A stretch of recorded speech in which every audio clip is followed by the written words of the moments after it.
As the Dance of Dragons heats up, so too do my expectations of those giant battles we've all come to know and love from the Game of Thrones universe. Rumors suggest that House of the Dragons Episode 4 has one of the season's 2 major battles. Before I get into this video, a warning that, unlike my episode breakdowns, there will be major book spoilers, and if you haven't seen the trailer yet, I've left a link to it in the description below. Now let's see what Episode 4 has in store. Episode 4 will be the shortest of the season, at just an hour long, and it's said to focus on one of the biggest turning points in the Dance of Dragons, the Battle of Rook's Rest. You may remember in Episode 3 that Lord Simon Staunton, the Lord of Rook's Rest, asked for Rhaenyra's permission to head home so that he may fortify the castle in the event of an attack. Criston Cole's troops were seen marching toward Roseby, putting Rook's Rest as a potential target. If you've read the book, you'll know that Criston goes on to take Roseby, Stokeworth, and Duskendale before setting his eyes on Rook's Rest. The Lord of Duskendale, Sir Gunther Darklyn, had pledged his allegiance to Rhaenyra and thus is beheaded.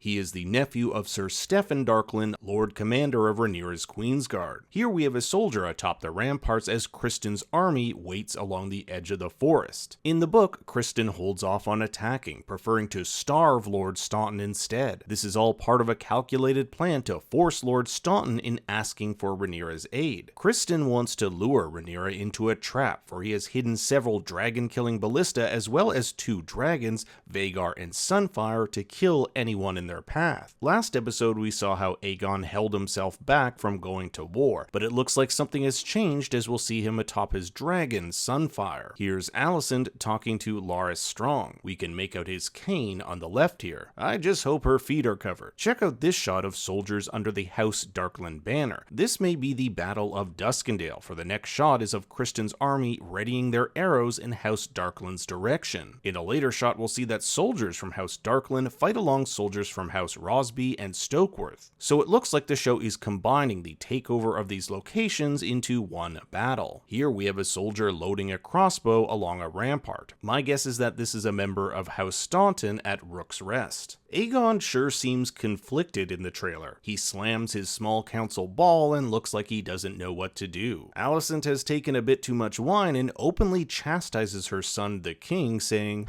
"You might be half the king your father was." We've seen how much importance Aegon places on himself being seen as a strong king, so I think this is what will push him over the edge and join the battle. He wants to prove himself as a strong king and leader. Aegon even says to his mother, "Tread carefully," to which she once again defies him, stating, "Oh, what? And I'd be drinking wine too if I found out this entire war was started all because I misinterpreted the last words of my dying husband." Here we have Sir Criston and his knights escorting a man, likely Gunther Darklyn, to be beheaded after the Battle of Duskendale. Duskendale is a port town, so this location would make sense. We get a better glimpse of Gunther here as Criston addresses the surrendered Darklyn soldiers. Check out the shields piled up beneath Criston's horse. He gives them an ultimatum: pledge their allegiance to Aegon and join him in battle, or perish. Here we have a bloody Sir Gawain. Gawain doesn't fancy Criston all that much. Criston took over the job his father held for decades, and he's got to suspect something's going on between him and his sister. I wonder if this relationship will change, since there's nothing like war to forge strong bonds, and Criston did save Gawain last episode as they were chased by Baela on her dragon. A quick shot of Alicent holding onto a dragon figurine from Viserys' model of Old Valyria, the same model Aegon destroyed after finding out about the death of his son Jaehaerys. It looks like Alicent will be doing a lot of contemplating this episode, especially after the bombshell news she got from Rhaenyra. Gunther's execution definitely seems to be a public one, as we can see his vassals watching from the cliff below. It is Sir Criston who does the honors, and it evokes images of Ned Stark passing his judgment and his saying that whoever passes the sentence should be the one to swing the sword. Criston asks Gawain, "You afraid, sir?"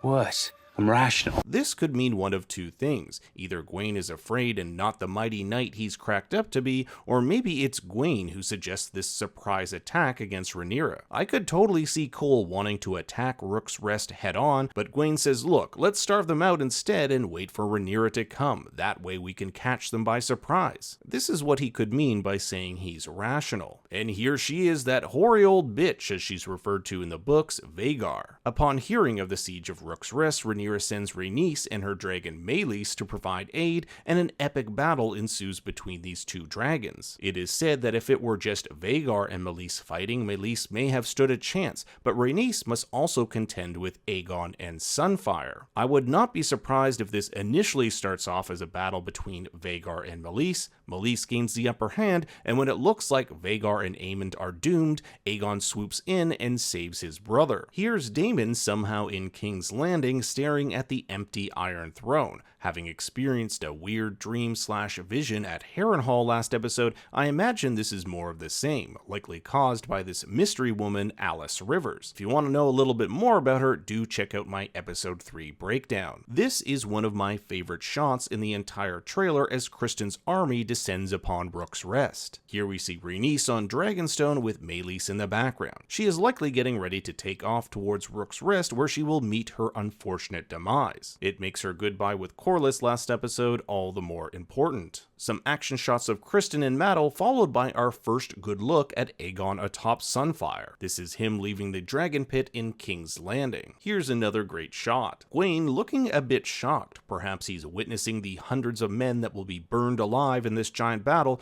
or maybe he's witnessing the moment Vhagar, Sunfire, and Meleys crash so hard into the ground it is said stones fell from the battlements of Rook's Rest half a league away. Criston here giving a pep talk to his men. Is it just me, or does it look like he has a scar across his right eye? Rhaenyra comforts her son, Jace. He's been wanting to prove himself in battle since the death of his brother Lucerys, and I'm guessing he's asking his mom to go to Rook's Rest, and she says no. The book states Rhaenyra had a mother's heart that made her reluctant to risk the lives of her remaining sons. More carnage from war ensues, and Aemond escapes flames as Vhagar looks as though she's in pain. This surely looks like it's going to be an epic battle. The preview ends with Rhaenyra's crown falling on the ground, but the blurry background here looks to be the Iron Throne. I'm guessing this is part of Daemon's dream sequence, which would tie into all this history of whether or not he ever wanted the crown. The aftermath of the Battle of Rook's Rest is grim indeed. Rhaenys is burnt to a crisp and her dragon Meleys dead. Aegon is gravely injured, suffering broken ribs, hips, and burns that cover half of his body, with part of his armor melting into his flesh. His injuries will be so bad that Aemond takes over as Prince Regent, and it is said Aegon did not rise from his bed for the rest of the year. Helaena never makes any attempt to visit him. Aegon's dragon Sunfire has one of its wings half torn from his body, making the beast unfit for war. Finally, Lord Staunton's head is brought back to King's Landing, where it would be mounted above the old gate, but the small folk found greater awe in the head of the dragon Meleys, which was sent around the city on a cart. So it looks like next episode is going to be action-packed.